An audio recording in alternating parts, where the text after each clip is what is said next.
Hi guys.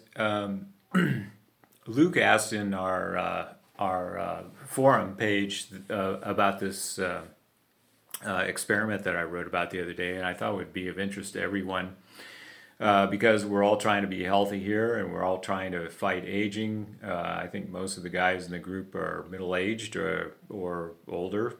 I might be the oldest one here.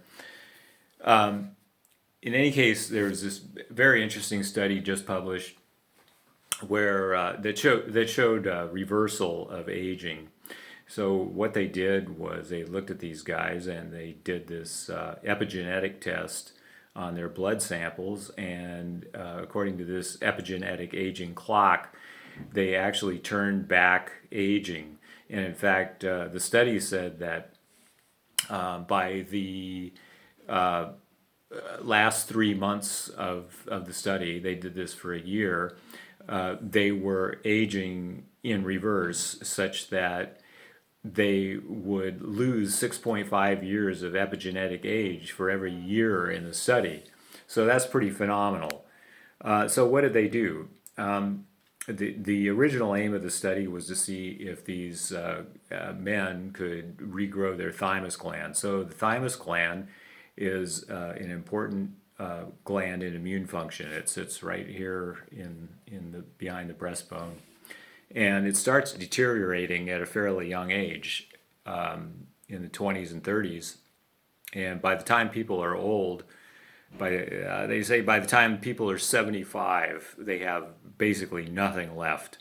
And so immune function gets a lot worse, and it makes older people much more susceptible to infectious disease. So this lead investigator, Greg Fahey, wanted to see if he could regrow the thymus gland in these men. So there were 9 men. They were aged in their 50s, mostly, I think up into the 60s, some of them. And they did this for a year, and they took human growth hormone, they took DHEA, metformin, vitamin D, and zinc.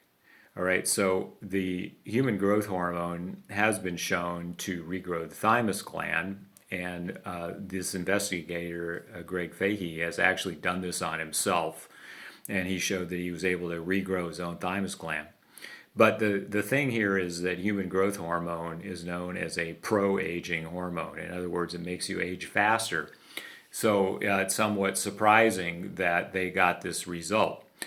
In my opinion, the result could be due to the other factors. So what did they do? Since human growth hormone can increase insulin resistance, they decided to give metformin, which can decrease insulin resistance, and metformin is known in its own right as an anti-aging drug. And they decided to give DHEA, but as far as I can see, there's no indication that DHEA does anything about insulin resistance.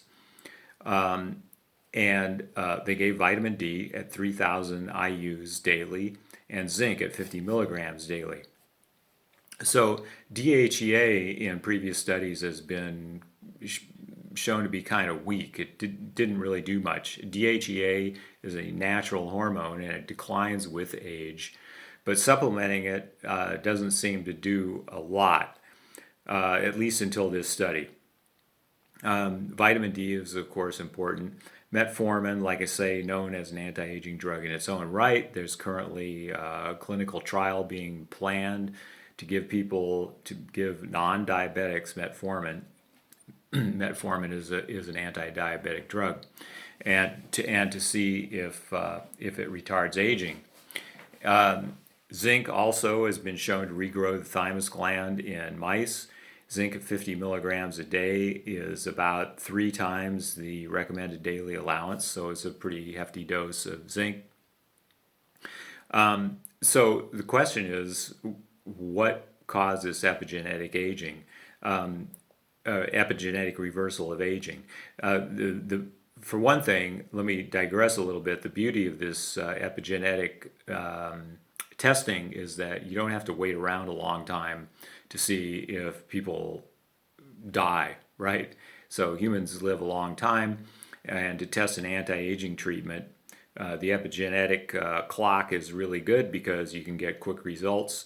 You don't have to wait around for decades to see what happens. In my view, the reversal of aging could have been despite the use of human growth hormone, or maybe even they would have gotten better results without the human growth hormone. We really don't know.